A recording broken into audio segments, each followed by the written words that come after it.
I'm going to begin by telling you a bit about what we're doing, trying to find planets around other stars. I'm going to explain why in particular I'm focusing on these small stars, what is so special about them compared to stars like the Sun, and in the end, I might leave you with the impression that after all, maybe we're not alone. I should say up front that the work I've been doing has been figuring out how many planets there are in the galaxy that have the potential to be good environments for life. We have not found any life elsewhere, but we're trying to find good habitats for life that is similar to life on Earth. To begin, as many of you know, we're looking very hard to try to find planets orbiting other stars. So when you go outside on a clear night, you're looking up at the night sky and you pick a star, maybe that star. You'd like to find out whether that particular star has a planet around it. In an ideal world, what you could do is take a snapshot and perhaps see planets orbiting the star. But in actuality, many planets are actually very faint compared to the star. So this is a tricky proposition. In fact, if you were to try to take an actual image of a planet orbiting a star, that would be like trying to image a firefly right next to a searchlight. So we can't do this in most cases. We have to rely on indirect ways to find planets. That means that we often detect planets around a star by noticing that as the planet orbits the star gets a little dimmer every once in a while if the planet crosses in front of the star. Or maybe we look at the star and realize that every once in a while the light is a little bit redder or a little bit bluer. Just as if you stand on the sidewalk and an ambulance drives by, you hear the sound of the ambulance change depending on where it is. I don't have time today to talk about all of these planet detection methods, but there was a wonderful lecture last month about the NASA Kepler mission, and I encourage all of you to check it out online on the Public Observing Night website to learn more about how the Kepler mission finds planets and their discoveries. To move on to habitable planets, when you think of trying to find life on other worlds, the picture that Hollywood leaves you with is this. Life that looks an awful lot like humans wearing disguises and perhaps maybe some funny noses and funny ears. But at the end of the day, these aliens look a little bit too human-like for the comfort of most scientists. So when we're talking about trying to find life on other worlds, we generally aren't thinking about trying to find things like Spock and Doctor Who. We're trying to find things like these microbes. These might seem small and unimportant, but all of these creatures have influenced the atmosphere of the Earth in some unique way. As life exists on a planet, it's using resources and then producing waste, and all of those chemical reactions and metabolic reactions actually change the organism's environment. So if we were looking at another copy of the Earth from our Earth, and we had very good technology, we could figure out that there was life on the Earth. To do that, we would need to be able to distinguish between things that microbes did and things that geology did. And that's something we're working very hard at doing right now. You might recall learning about methane on Mars and the controversies about whether that was due to volcanoes or to microorganisms. As it turned out, the methane disappeared, so the argument for microbes also disappeared, but that's a fun thing to think about for future studies of other planets. Speaking of planets, astronomers have done a great job trying to find them. This is a snapshot from the popular webcomic XKCD. This shows 786 planets, all to scale. So each of those circles is a different planet, with the larger circles representing larger planets and the smaller circles representing smaller planets. And before you start counting the number of planets, I should point out that this is already out of date. This figure should now be increased to include many more planets, and there's the possibility of including thousands of new planets from the NASA Kepler mission. Many of those discoveries haven't yet been confirmed, so there's a tiny chance that some of them could be something that looks like a planet that isn't really a planet. But in the end, we expect that once the Kepler data has been finally analyzed to its full potential, that we'll have something like 3,000 planets known in our galaxy. That's a big step up from 9 planets, or 8 planets, depending on who you ask. Looking at this figure, if you look very closely, there's a box right there in the center. All of the planets in our solar system are in that box. The two big brown dots in that box are Jupiter and Saturn. If you look closely at the rest of the figure, you'll see that Jupiter and Saturn don't look so big when compared to the rest of these planets. Many of the worlds we found elsewhere in the Milky Way galaxy are much larger. Looking back at that box showing our solar system, you can see two blue dots. Those are Uranus and Neptune. There are a bunch of Uranus and Neptune-sized objects in this figure as well. But there aren't that many objects that are the size of Earth, or even smaller. The reason for that is that it's very hard to find small planets. If you're an astronomer trying to find a planet around a particular star, your ability to detect that planet depends on how much the planet influences the star. If you have a tiny planet like the Earth trying to push around a big star like the Sun, that planet is not going to be very successful. So you're going to need a really sensitive instrument to try to find that planet. But if you have something like Jupiter orbiting a star like the Sun, that's going to produce a much larger signal, so you'll be able to find it more easily. And that's why, when you look at this figure, you see many more big dots than little dots. I mentioned the Kepler mission briefly, and I just wanted to point out again that Kepler has done a fantastic job teaching us about those little planets. The reason why is that Kepler is incredibly sensitive to trying to find small signals. The Kepler mission lasted for 4 years and gave us the incredible wealth of data.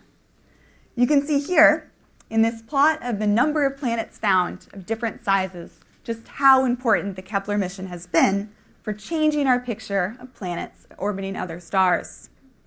The largest peak in this diagram is right over this blue dot for Neptune. So we have over 1,000 planets found by Kepler that are about the same size as Neptune. We also have 200 objects the size of Jupiter and 81 objects that are a little bit bigger than Jupiter. That fall off here, where you have fewer Jupiters than Neptunes, is real. On the other side, though, where we only have 351 Earth-sized planets, that doesn't mean that the Earths are less common. That just means that they're harder to find. If we actually correct for the fact that it's harder to find a little planet than it is to find a large planet, we end up with this plot, which was made by Center for Astrophysics scientist Francois Frassen. Francois corrected for how hard it is to find an Earth around a star, and he found that when he made that correction, he was able to plot up on the left side the fraction of stars that have a planet of a given size versus the size of the planet on the bottom. The leftmost column shows that 1 out of every 6 stars has a planet the size of the Earth. That's a lot of Earth-sized planets. And it's very exciting if you're trying to think about the number of planets in the Milky Way galaxy that could possibly support life. To answer that question, though, we need to think about more than just the size of a planet. We need to figure out what exactly makes a planet habitable.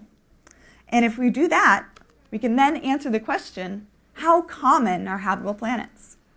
Is it really just only the Earth in the entire Milky Way galaxy? Or is it something more like this, where the Milky Way galaxy is filled to the brim with possible habitats for life? In order to answer the question, we need a definition of a habitable planet. There are many different ways to think about habitability, but the one that appeals to me most is to try to think about a habitable planet that we could figure out was habitable without actually having to travel there. In our own solar system, we know that there could be water in the subsurface oceans of the icy moons of Jupiter and Saturn. But in order to detect that life, we would need to send probes to those moons. And that's hard to do in our own solar system, and with current technology, it's impossible to do in a distant solar system.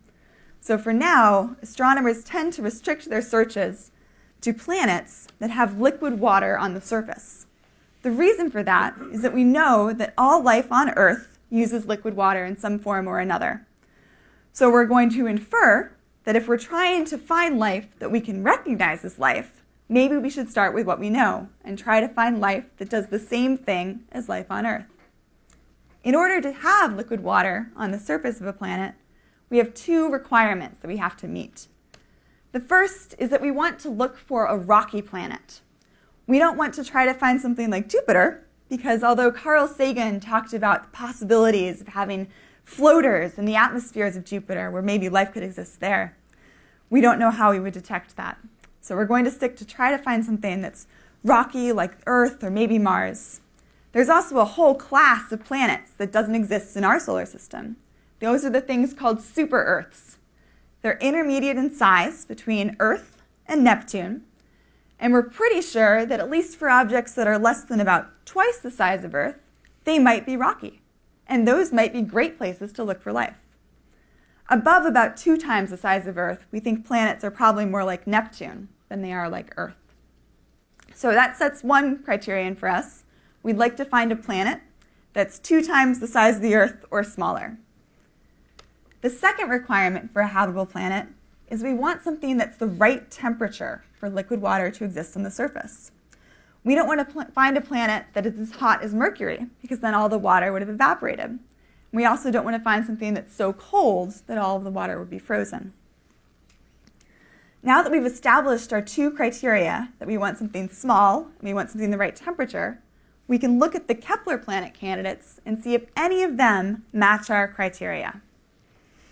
I'm going to show you a plot now of all of the Kepler planet candidates. And the reason why they're candidates is because we still need to go through that final step of making sure that these are actually planets. But I'm going to promise you that 80 to 90% of these objects will end up being planets in the end. We're pretty sure about that because we know what sorts of false positives we expect to find. So what I'll show you is on the left side, how big is the planet compared to the Earth, and on the bottom, how far away is that planet from its star in units of the distance of Earth from the sun. These are all of the planet candidates. It's a remarkable number of objects. You might be a little bit alarmed that there aren't any planet candidates below this purple line. The reason for that is that it's just very hard to find small planets in long orbital periods, where they only cross in front of the star once every year or so. So we're not very complete in this region. Just the fact that there isn't anything there doesn't mean that there aren't really planets in that area. We just haven't looked long enough and hard enough to find them yet. If we zoom in on the area around the Earth, we can see that we actually have a couple planets that receive about the same amount of light from their star and are about the same size as the Earth. For comparison, this is where Venus and Mars fall on that plot. So you can see that these objects, at least in terms of their distance from the star, look a bit more like Venus than they do like Mars. But this isn't really a fair comparison because depending on how bright the star is, you might want to be a little bit closer or a little bit farther away in order to have a planet at the same temperature. It's just like turning up the heat on your gas stove. You can put your hand a little bit closer to the stove and still be comfortable if the heat's on low, but if it's on high, you pull your hand back. So in order to think about this on more equal footing for stars with different brightnesses, we like to talk about the concept of the habitable zone. This is our solar system, shown not to scale, with the rocky planets close in, the gas giants further out, and just for fun, you have Pluto on there as well. If we then figure out where we would like to live in this solar system, we could draw a green ring like this. And this habitable zone, also known as the Goldilocks zone, for the story of Goldilocks and Three Bears, is the distance from the star at which you could have liquid water on the surface of the planet. Anything inside that habitable zone, like Mercury and Venus, would be too hot to have liquid water. Anything outside, like Mars and Jupiter, would be too cold. In our solar system, you can see that this ring falls between the edges of Venus and Mars. And depending on who you ask and exactly which models you use for how planets respond to different amounts of sunlight, you might be able to push the outer edge out a little bit past Mars, or maybe inward a little bit past the orbit of Venus. But it's definitely going to encompass the Earth and surround either side of the Earth's orbit.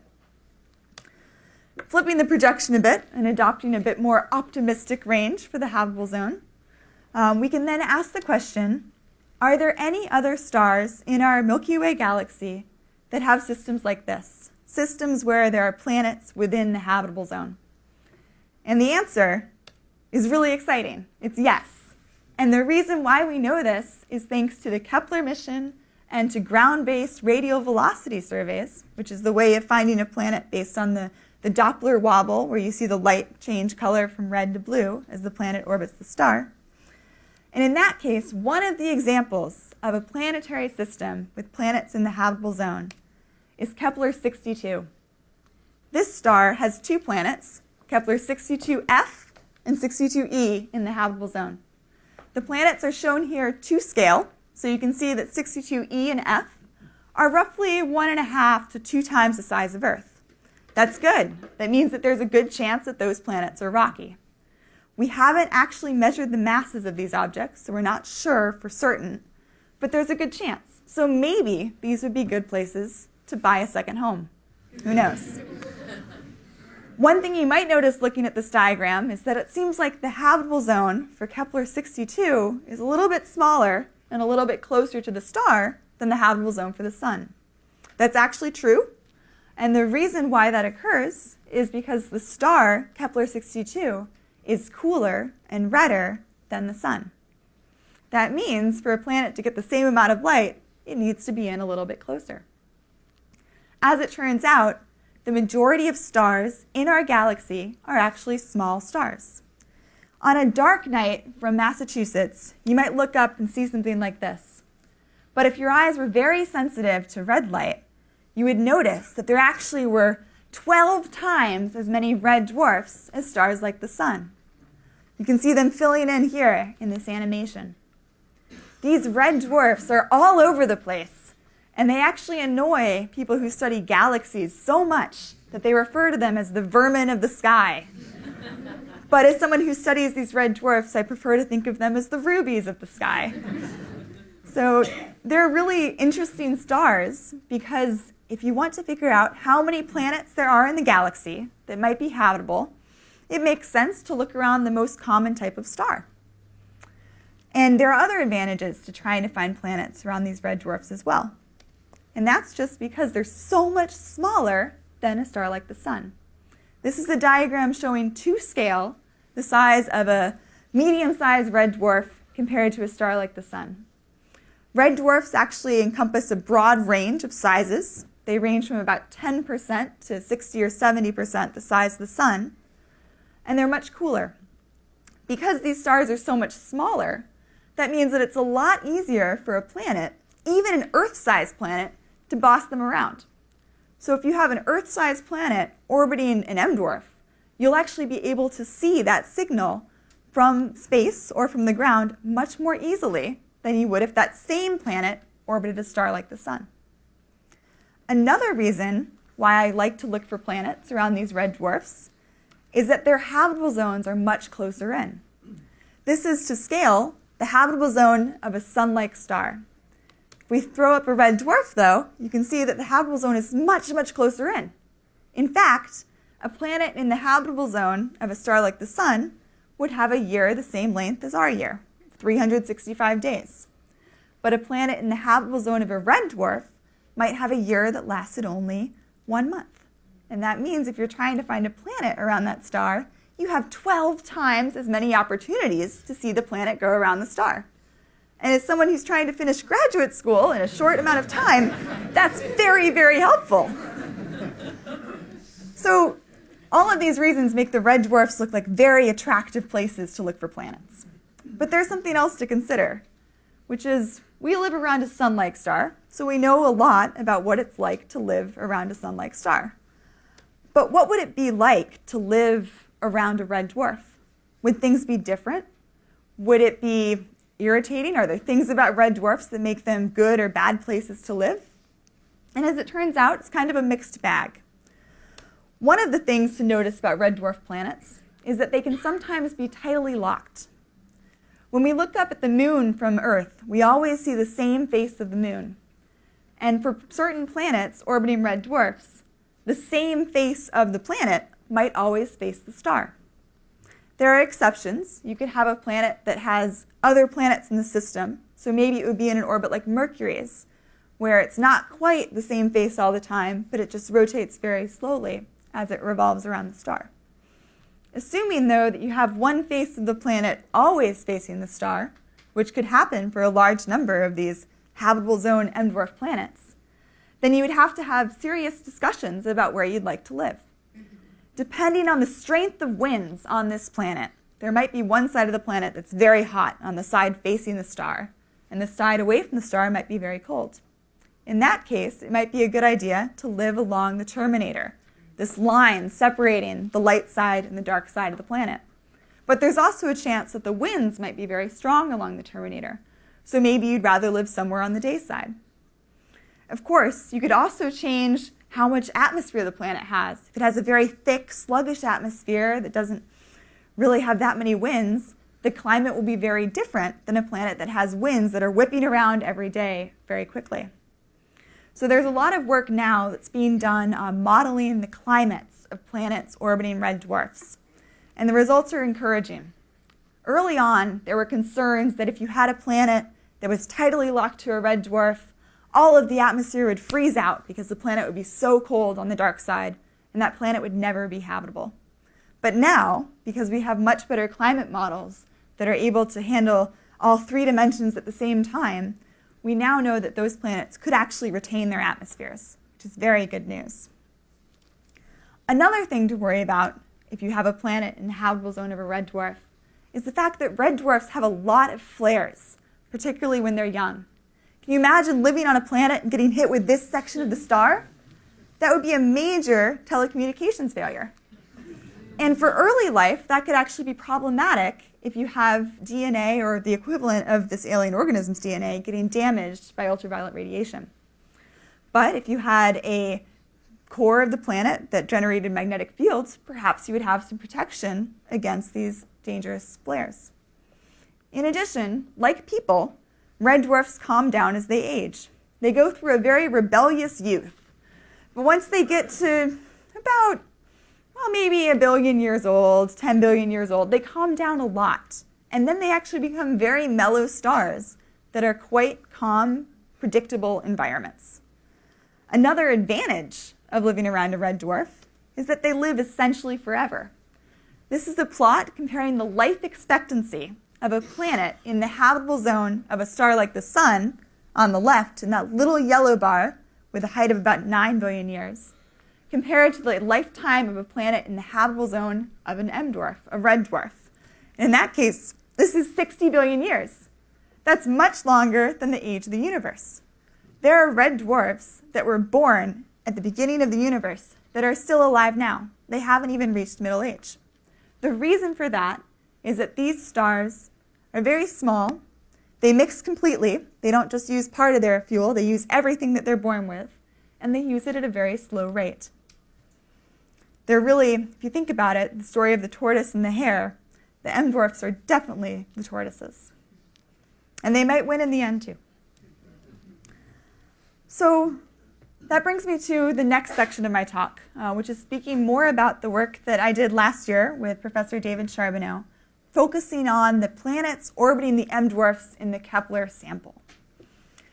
I'm going to show you now a plot of all of the M dwarf planet candidates and talk about which of them might be good places to live.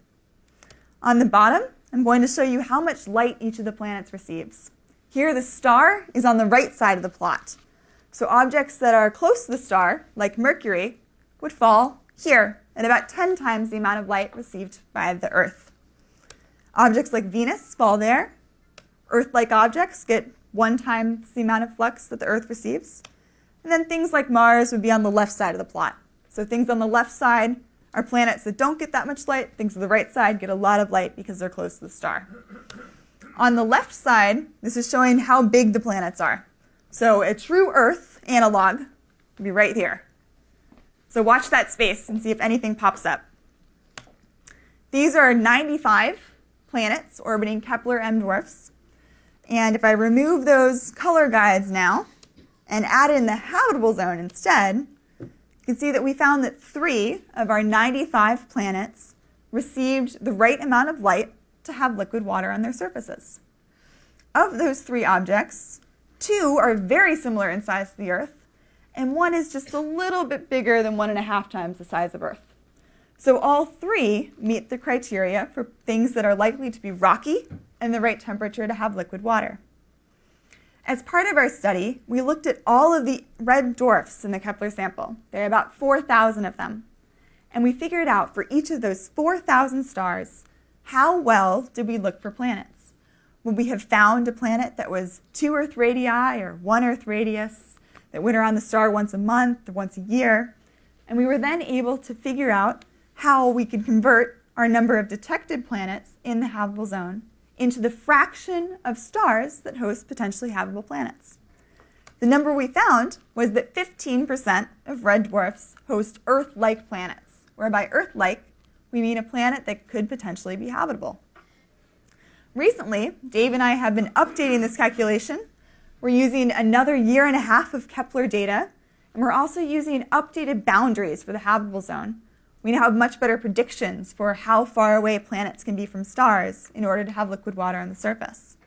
When we add all of that together, our number increases from 15% to 50%, which is a number that I find very exciting because it means that 1 out of every 2 red dwarfs has a potentially habitable small planet. And there are lots of red dwarfs in the galaxy.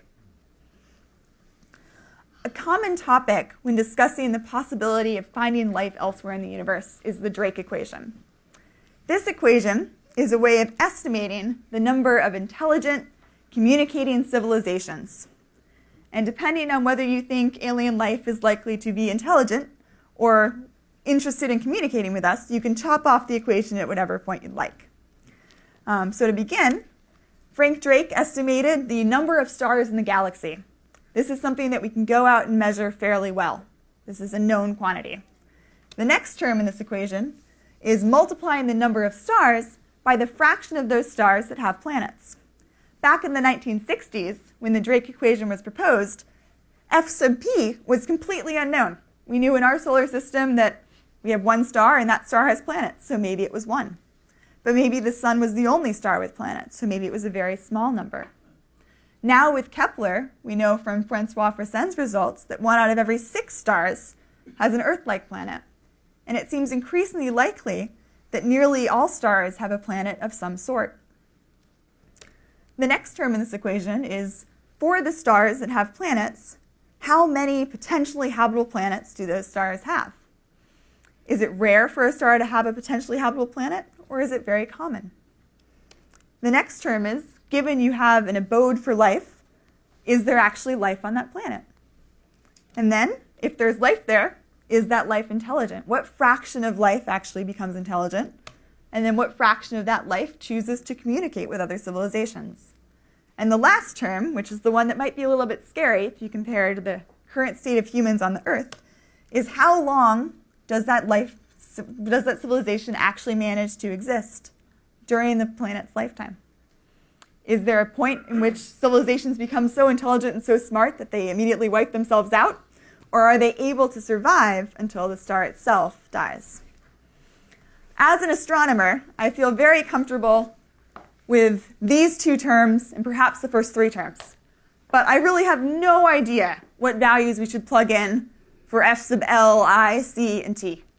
And I hope that in the future, biologists and chemists and astronomers can work together to come up with reasonable answers for things like the fraction of planets that have life on them and the fraction of planets that have intelligent life. But for now, I'm going to present you a red dwarf Drake equation in which we can estimate the number of potentially habitable planets orbiting red dwarfs in the galaxy. The first term in this equation is just the number of red dwarfs in the galaxy, which is something we know. The next term is the fraction of those red dwarfs that host potentially habitable planets. So from surveys of our neighborhood in the Milky Way galaxy, we know that there are 248 M-dwarfs within 30 light years. That's essentially taking the census of all of the planets, all of the stars that live on our block. We also know that something like 50% of those red dwarfs have potentially habitable planets. That means that we have about 120 potentially habitable planets in our neighborhood in the Milky Way galaxy. If you convert that to the distance that we would have to walk in order to go to the nearest potentially habitable planet, it works out to about 6 light years, which is a hard distance to think about in human terms. So to make things a bit easier, I'm going to take the Milky Way galaxy and scale it down so that the distance across the galaxy is the same as the distance across the United States. Walking across the United States is still a very long journey, but it's something that's easier to think about than trying to walk across the galaxy. On that scale, we're going to go to Center for Astrophysics in this auditorium, which is where the star is. And if the Milky Way galaxy is the size of the United States, the distance we would need to walk is about 0.3 miles, which means that all we would need to do is walk from this room across the quad to the bike repair shop over here. So that's pretty close, and I would be very happy to walk that distance if it meant I got to see a potentially habitable planet. Which brings me to the next question, which is, how are we going to find these planets? Kepler was a fantastic mission, but the goal of the Kepler mission was to do statistics. So Kepler stared for a very long time at a very narrow region of the sky. We need something now that will look everywhere and find all of the nearest planets orbiting the brightest stars. That mission exists. It's called the Transiting Exoplanet Survey Satellite. This mission is managed by Harvard and MIT and will be launched in 2017. The goal of the TESS mission is to try to find planets that we can subsequently characterize. We want to generate a whole population of planets for which we can study each of those worlds in detail and figure out, does this particular world have signs of life on it or not? And if it does have signs of life on it, we'd like to keep on observing it so we can make sure that those signs of life are actually due to life and not due to some aspect of geology that we don't understand. So as a reminder, this is the Kepler Field on the sky. It's about 100 square degrees. And this is the TESS field on the sky. It's pretty much the entire sky. There are these regions here, these stripes along the ecliptic plane where TESS will not look because TESS observes as strips. It has 4 cameras stacked up. Those 4 cameras will look at one section of the sky in the northern hemisphere for 1 month. Then they'll move over a bit and look at another section of the sky for a month, and then another section of the sky. So it's like peeling an orange or an apple, that if you have a straight peeler and you're trying to peel it, you're going to overlap near the top of the apple, and you'll have some gaps near the equator of the apple. Because of the way the strips overlap, TESS will end up looking at the fields near the poles, those regions in yellow, for over 100 days. So TESS will be able to find planets in the habitable zones of smaller stars, like those red dwarfs. Near the equator, though, TESS is only going to look for 27 days. In comparison, Kepler looked for 4 years. So we're probably not going to find a planet that is Earth-sized in the habitable zone of a star like the Sun with TESS, unless we get very, very lucky. But what we will find is a bunch of planets that are small, orbiting a variety of stars. And that means we can really try to understand what makes an Earth-like planet Earth-like, and what just means that it has really interesting geology. Once we find these planets with TESS, we're going to need to figure out how we're actually going to detect signs of life. One thing we could try is to imitate Jodie Foster from the movie Contact. Only we probably wouldn't put on headphones to use a radio telescope. Generally, you look at a computer screen instead. But this definitely makes for a better shot. There are people who are actually doing this. This is one example. This is the SETI Institute's Allen Telescope Array. This array is currently capable of detecting communications that are directly beamed at Earth, but they couldn't find things that are just stray communications. The next generation of radio telescopes will be able to pick up on leaked electromagnetic signals. So in that case, if another alien world is out there with the same pop culture as our pop culture, then this XKCD cartoon might be a good description of what we would hear from them. In the center here, we have the Sun, and this is a diagram showing the kinds of things that the Earth has transmitted to the rest of the Milky Way galaxy over time. Because light travels at a finite speed, the civilizations, the planets closest to us, are more up to date. So if there's life on Alpha Centauri, they are being rickrolled right now, which is kind of terrible. But if there's life on Sirius, they're farther away, so they're a little bit behind the times, and they're kind of upset about Harry Potter. So this is definitely a funny figure. but it does drive home the point that if there are intelligent communicating civilizations out there, perhaps we're going to pick up on some of their bad reality TV programming in the distant future. In the meantime, though, there's probably less talkative life is probably the kind of life we're most likely to detect. So in that case, if we can't guarantee that there's some alien civilization out there with radio programming and television shows, how are we ever going to try to find them? One thing we could do is to pay very, very close attention when the planet crosses in front of the star. So here is a schematic showing a transiting planet, that dark disk crossing the surface of a star. As the planet crosses the star, if that planet has an atmosphere, which is the orange ring, some of the light from the star will pass through the planet's atmosphere. And anything in the planet's atmosphere, maybe oxygen or carbon dioxide, will leave a fingerprint on that light. And that means that we will be able to tell what's in the planet's atmosphere. Here's another way of looking at that. On the left, you have a star. The starlight is being transmitted through the atmosphere of the planet. And then an astronomer takes a prism, or a spectrograph, to split up that light into a rainbow.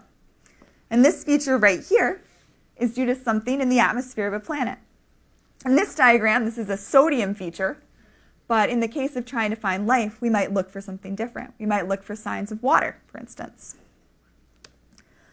On Earth, we know that plants appear green to our eyes, so maybe we could try to look for signs of vegetation as a possible fingerprint for life.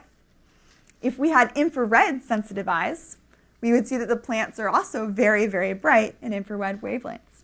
That's because plants reflect a lot of light at green wavelengths and infrared wavelengths.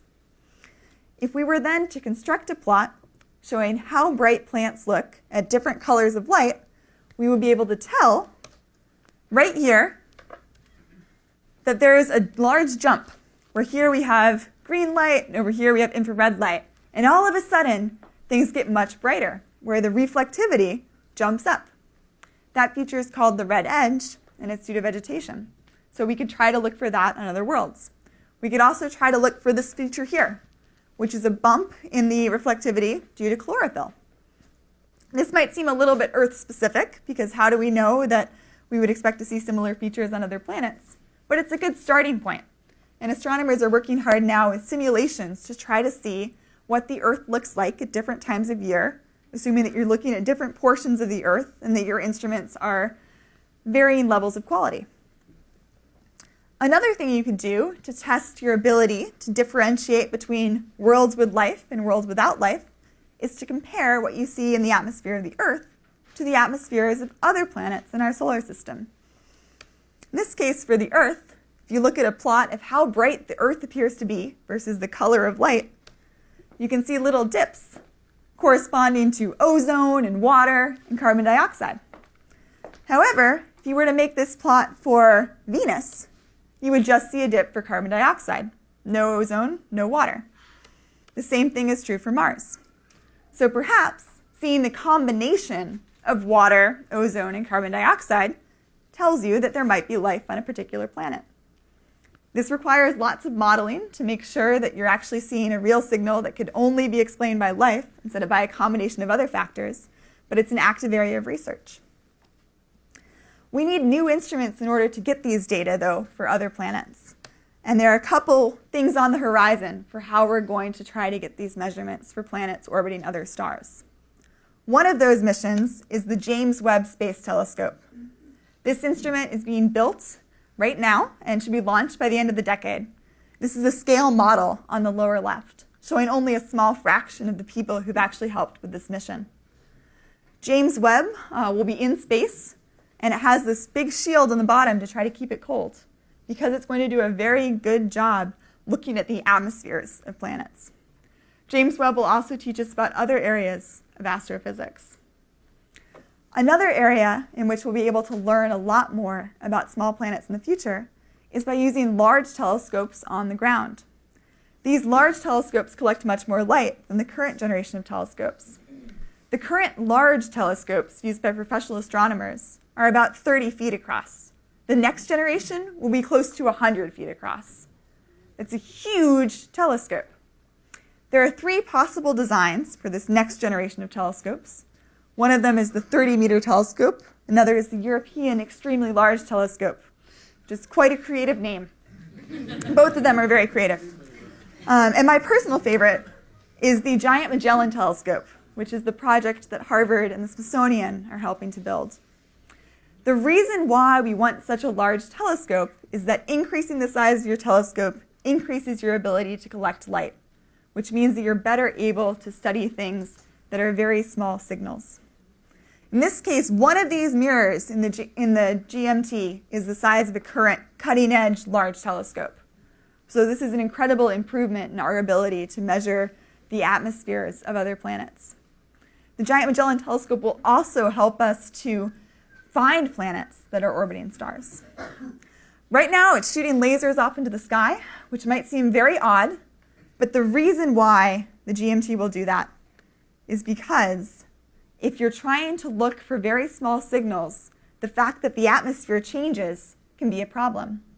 But if you shoot a laser up into a particular level of the atmosphere where there's lots of sodium atoms, you can actually measure how the atmosphere is distorting the light that you see, because the laser will shoot up, hit something up there, and then bounce back down. And because you know what kind of signal you sent out, you can measure that you're then getting a fuzzy signal back, and you can correct the shape of your mirrors to compensate.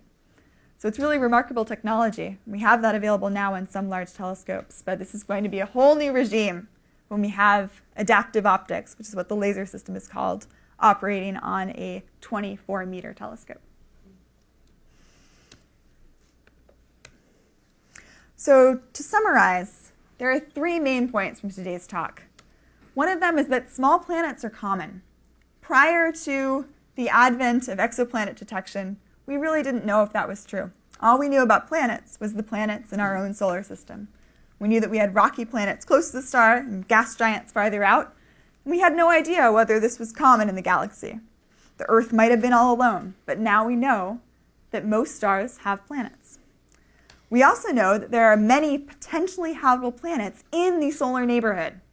We saw before that all we would need to do is walk across the quad to find the nearest potentially habitable planet, and that's a distance of 6 light years. The other thing I'd like you to remember from today's talk is that there are many interesting missions designed for the near future. Those missions will allow us to detect planets that are nearby orbiting bright stars. And with that population of planets, we're really going to be able to study them in detail and look for possible signs of life. I'd like to thank everybody who's been involved with this lecture series. And I also want to show you a video of what things would look like if all of the planets discovered by Kepler orbited a single star. This video was put together by Alex Parker, who's a scientist here. And we know that all of the Kepler planets orbit different stars, but this video is accurate in the sense that the planets are the sizes they should be, and the time it takes them to orbit the star is actually to scale. On the bottom here, you might be able to see the time elapsing in days. So right now we are 15 days in, so you're only seeing the very close-in planets. And as the video continues, we're going to move out, and you'll be able to see planets that orbit farther and farther away from their stars, more like the Earth's orbit around the sun. And thank you very much for your attention, and my apologies for the microphone problems.